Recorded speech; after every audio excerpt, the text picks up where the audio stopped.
Hello friends, I hope आप लोगों ने अभी तक effect of temperature on the conversion of states of matter की वीडियो को तो देख ही लिया होगा। अगर नहीं देखा तो ऊपर दिए हुए आई बटन और डिस्क्रिप्शन बॉक्स में इस वीडियो का लिंक मिल जाएगा। तो आज के इस वीडियो में हम लोग पढ़ने जा रहे हैं effect of pressure on the conversion of states of matter. So welcome to e classmates, your online study partner. तो आज के इस वीडियो को स्टार्ट करने से पहले हम लोग इफेक्ट ऑफ टेम्परेचर का एक छोटा सा रिकैप ले लेते हैं ताकि आज का ये वीडियो आप लोगों को अच्छे तरीके से समझ में आ सके। सो बिना स्किप किए इस वीडियो को पूरा एंड तक देखें ताकि कुछ मिस ना हो जाए। तो जैसा कि हम लोगों ने पढ़ा था, because of the interparticle space the three states of matter that is solid, liquid and gases are differ from each other. Okay, that means जो मैटर की थ्री स्टेट्स हैं दैट इज सॉलिड, लिक्विड और gas, ये तीनों inter particle space की वजह से तीनों की जो प्रॉपर्टीज़ हैं वो डिफरेंट हो जाती हैं।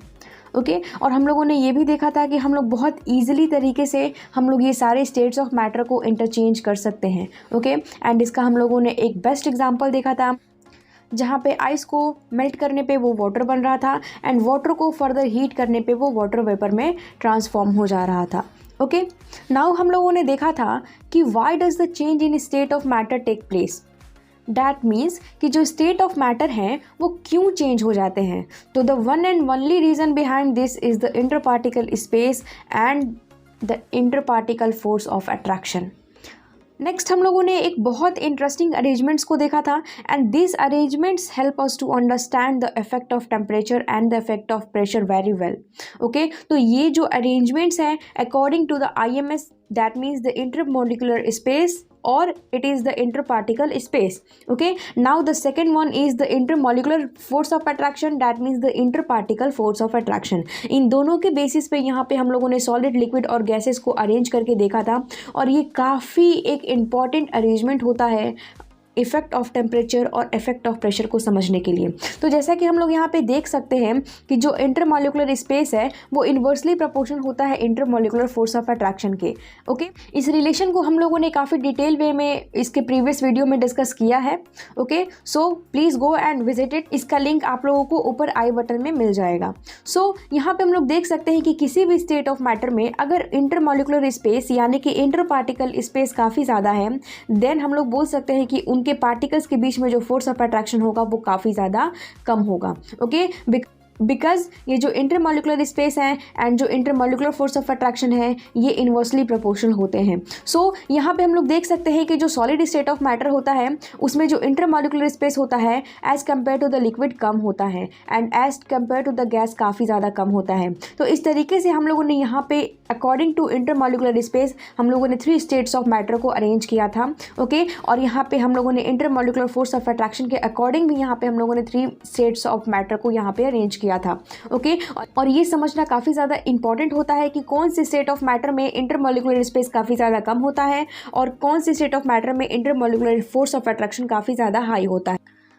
सो नेक्स्ट हम लोगों ने ये भी पढ़ा था कि किस तरीके से जो स्टेट्स ऑफ मैटर हैं वो चेंज होते हैं। ओके तो हम लोगों ने देखा था कि by changing the temperature and by changing the pressure. तो हम लोगों ने प्रीवियस वीडियो में बाय चेंजिंग द टेम्परेचर को काफ़ी डीपली तरीके से देखा है। सबसे पहले हम लोगों ने इसको एग्जाम्पल से समझा था। डैट फर्स्ट एग्जाम्पल था change of ice into water. Okay और साथ ही साथ हम लोगों ने इसके अंदर ये हीट एनर्जी के बारे में भी डिस्कस किया था।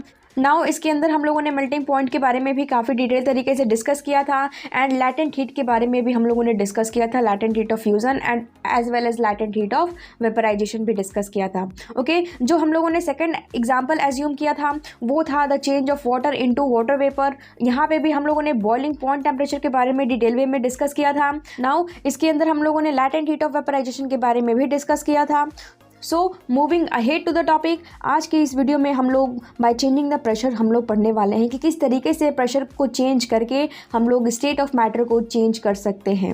Okay now change in state में किस तरीके से प्रेशर अफेक्ट करता है चीज़ों को, ये चीज़ को हम लोग काफ़ी डिटेल तरीके से इस वीडियो में समझने वाले हैं by taking a common example and that is of the LPG. LPG that means liquefied petroleum gas. Okay तो जो हमारे घर में जो LPG सिलेंडर आती हैं उसको लेकर के आप लोगों ने कुछ ऑब्जर्वेशंस तो किया ही होगा। तो सबसे पहला ऑब्जर्वेशन तो आप लोगों ने ये किया होगा कि जब एलपीजी को आप लोग मूव करते हैं, उसको हिलाते हैं, शेक करते हैं, तो आप लोगों को ऐसा फील होता है कि उसके अंदर तो बेसिकली लिक्विड फॉर्म में है, ठीक है, उसके अंदर कुछ लिक्विड है, कुछ लिक्विड मटेरियल है। ओके, नाउ इसको हम लोग गैस बोलते हैं। तो ऐसा क्यों होता है, और जैसे ही हम लोग नॉब को ओपन करते हैं तो वहाँ से गैस क्यों निकलता है, वो लिक्विड किस तरीके से गैस में ट्रांसफॉर्म हो जाता है, ओके, या फिर वो सिलेंडर के अंदर एक्चुअल में गैस ही फिलअप होता है। तो चलिए शुरू करते हैं। यहाँ पे हम लोग इस फिगर के हेल्प से समझने की कोशिश करते हैं सबसे पहले। ओके, देन यहाँ पे हम लोग देख सकते हैं कि इस पिस्टन के हेल्प से इस कंटेनर के अंदर रखे हुए गैस को बेसिकली कंप्रेस किया जा रहा है। ओके, यानी कि इस पे प्रेशर अप्लाई किया जा रहा है। तो हम लोग देख सकते हैं कि यहाँ पे वही गैस यहाँ लिक्विड में कन्वर्ट हो चुका है। यानी कि जब हम लोगों ने इतना प्रेशर अप्लाई किया, हम लोग देख सकते हैं कि यहाँ पे प्रेशर पिस्टन कहाँ था, वो यहाँ था, लेकिन अभी पिस्टन की लेवल कहाँ आ चुकी है, वो यहाँ आ चुकी है। यानी कि हम लोगों ने इतना ज़्यादा यहाँ पे कंप्रेस कर दिया इस चीज़ को, यानी कि हम लोगों ने इतना ज़्यादा इस पे प्रेशर अप्लाई किया। और जैसा कि हम लोग देख सकते हैं इस डायग्राम में कि ये जो मैटर गैसियस स्टेट में था, नाउ अब ये कन्वर्ट होकर लिक्विड स्टेट में बन चुका है।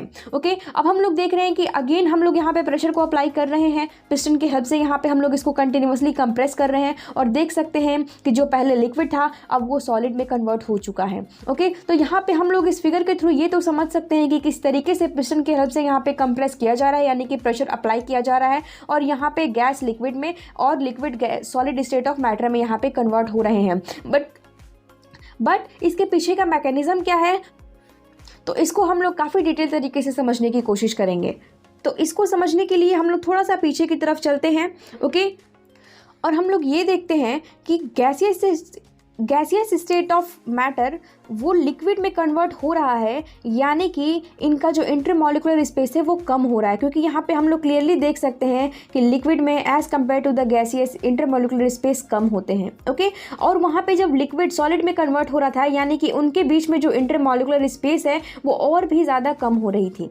ओके, और हम लोग दूसरे वे में भी इसको देख सकते हैं in the sense of intermolecular force of attraction, कि जब गैसियस स्टेट ऑफ मैटर जब वो लिक्विड में कन्वर्ट हो रहा है, दैट मीन्स कि इनके बीच में जो इंटरमॉलिक्यूलर फोर्स ऑफ अट्रैक्शन है वो इंक्रीज कर रहा होगा। ओके, एंड जब लिक्विड सॉलिड स्टेट में कन्वर्ट हो रहा होगा, देन इनके बीच में जो इंटरमॉलिक्यूलर फोर्स ऑफ अट्रैक्शन है वो यहाँ पे इंक्रीज हो रहा होगा, क्योंकि यहाँ पे हम लोग क्लियरली देख सकते हैं कि सॉलिड में intermolecular force of attraction as compare to the liquid and gaseous state of matter काफ़ी ज़्यादा होते हैं।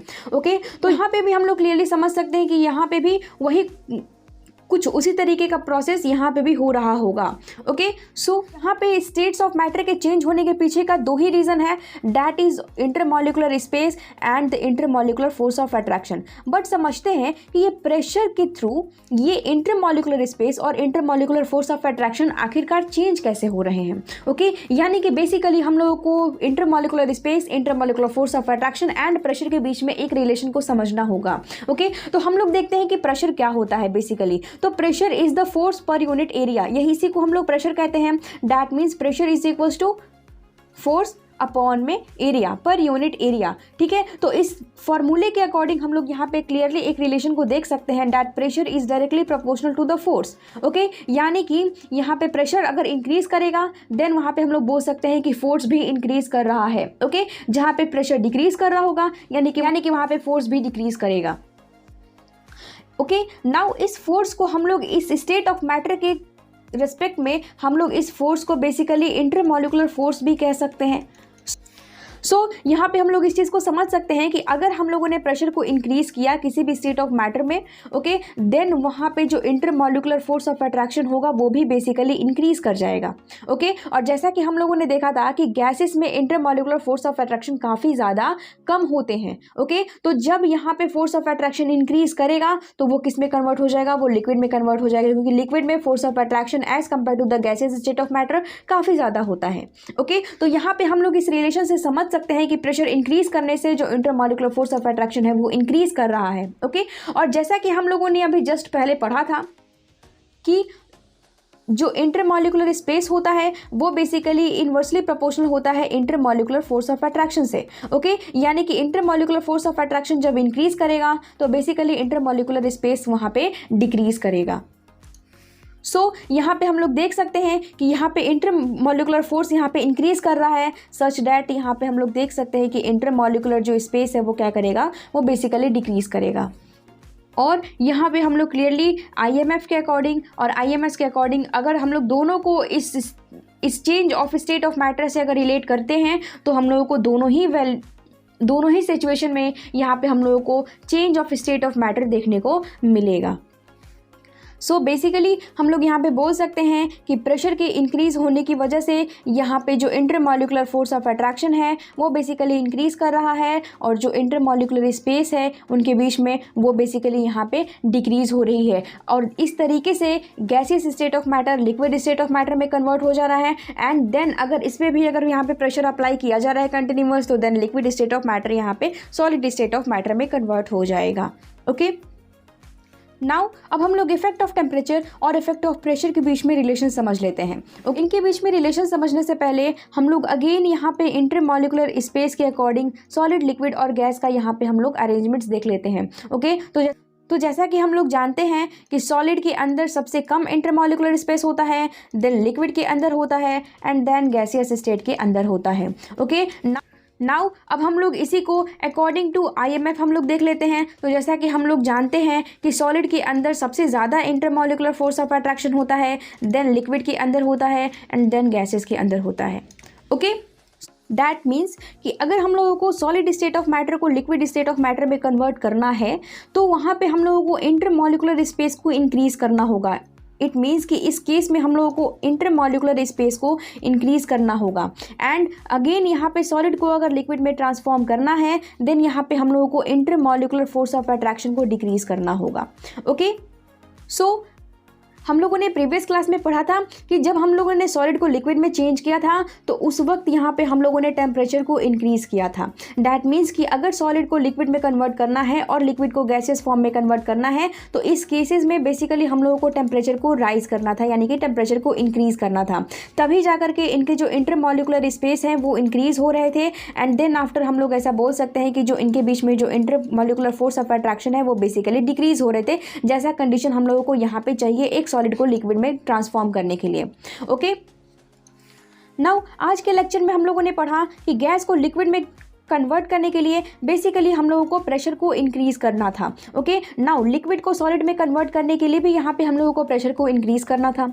दैट मीन्स कि यहाँ पे हम लोग देख सकते हैं कि यहाँ पे प्रेशर को इंक्रीज करने से यहाँ पे जो इंटरमॉलिक्यूलर फोर्स ऑफ अट्रैक्शन है वो बेसिकली इंक्रीज हो रही थी।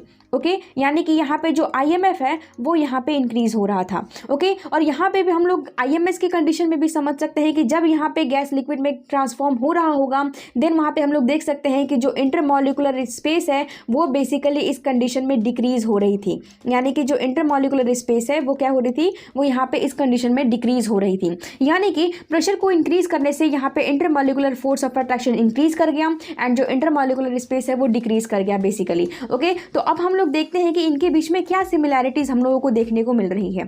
ओके, तो टेम्परेचर को इंक्रीज करने से इंटरमॉलिक्यूलर स्पेस इंक्रीज कर रहा था और IMF डिक्रीज कर रहा था।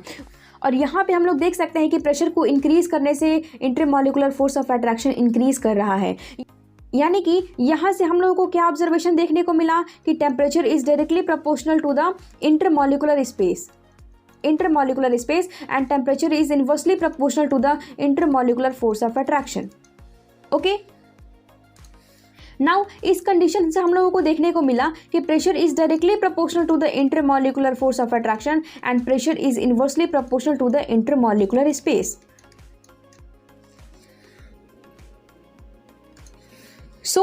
इन दोनों के हेल्प से, इन दोनों रिलेशन के हेल्प से हम लोग ये कंक्लूड कर सकते हैं कि इस दोनों ही केसेस में जो प्रेशर है वो बेसिकली यहाँ पे टेम्परेचर के इन्वर्सली प्रोपोर्शनल है। यानी कि यहाँ पे conversion of states of matter के अंदर हम लोगों को ये ऑब्जर्व करने को मिला कि जिस केस में हम लोगों को प्रेशर यहाँ पे इंक्रीज हो रही है उस केस में यहाँ पे temperature also as well as यहाँ पे डिक्रीज हो रही है एट द सेम टाइम।